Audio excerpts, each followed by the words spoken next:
昨天跟我讲说他咳嗽比较恼火，肺部确实还是有瘀。晚上咳得多还是白天咳得多？晚上哈。他说咳嗽了，当时天去不人说一不去。后面是不是有在吃水果啊？这种，就是他当时不是肺炎吗？我们来的时候，他肺炎就是输那个树膏啊。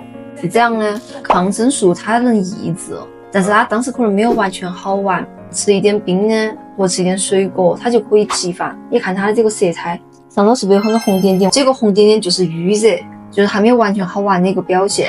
他要把这个淤热要慢慢给它去掉。如果不去掉的话，以后持续如果变成后遗症了以后，还会影响它长大的这种生长发育。